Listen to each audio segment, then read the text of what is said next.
So we just got a confirmation from Gege about the Q&A that he did, and there is another piece of information in relation to the Q&A, which is after Gojo, the only person Sukuna thought was an actual threat is Kashima. And to me, this actually makes sense. And again, this is something that has always been bothering me for quite a while.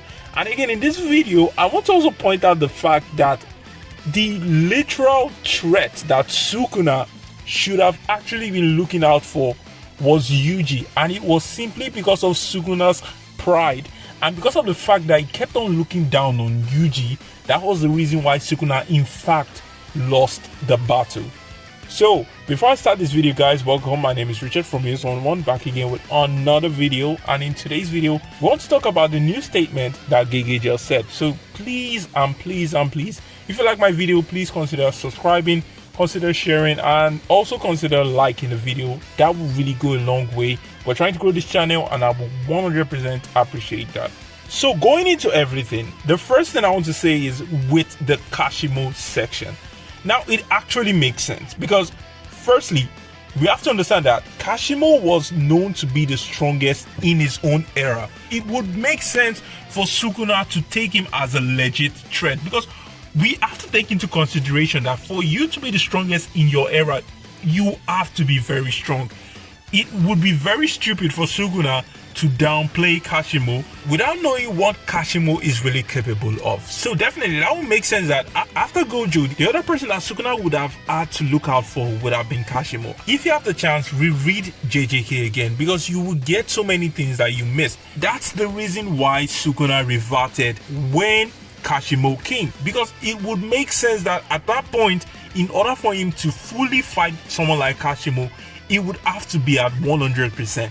Now, because of the damage that Gojo did, of course, it wasn't at 100%, but he was able to get his stamina back and he was able to get a little bit of his strength back. So this actually makes sense in the context of the story, and it actually makes sense when you think about the fact that Sukuna tried his best to finish the battle fast, because Sukuna knew that his domain expansion was not there. Sukuna knew that his reverse course technique was not there, because there was always something that bothered me. Why did Sukuna end the battle so fast?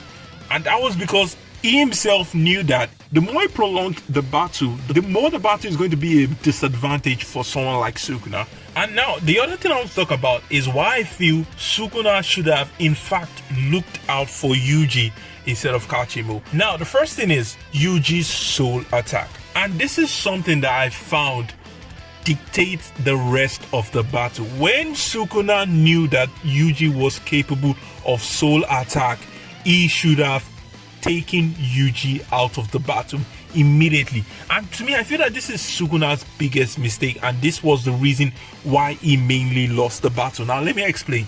You would say that Sukuna had multiple chances of actually taking Yuji out of the battle. The first time was when he gave Yuji cleaves, and we saw that Yuji was able to regenerate his body with RCT. My question was, why didn't Sukuna just finish the job?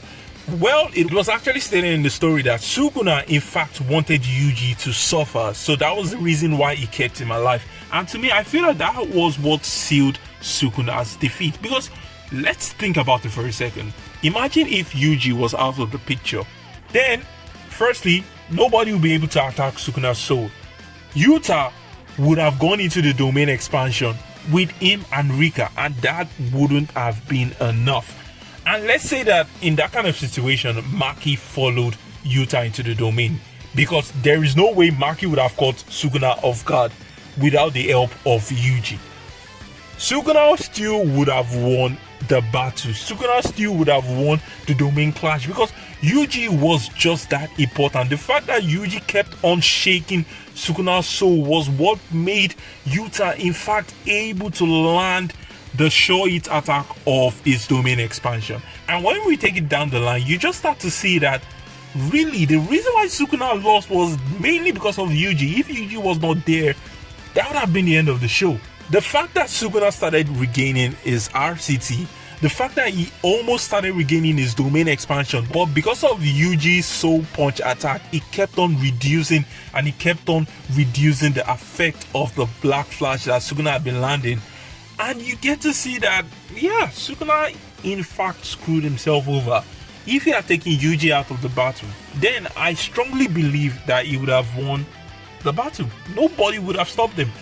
But what do you guys think? Do you honestly think that even if Sukuna did take Yuji out of the battle, that the team would have actually won against Sukuna? Or do you think that, yeah, I'm correct, if Yuji was not there, Sukuna would have 100% won against the whole team? Thank you very much, and yeah, that'll be all for today's video, guys. I really appreciate everything you do, and if you like the video, you know what to do. Make sure you like, make sure you share, make sure you subscribe. I really appreciate that. And yeah, I will definitely see you guys later.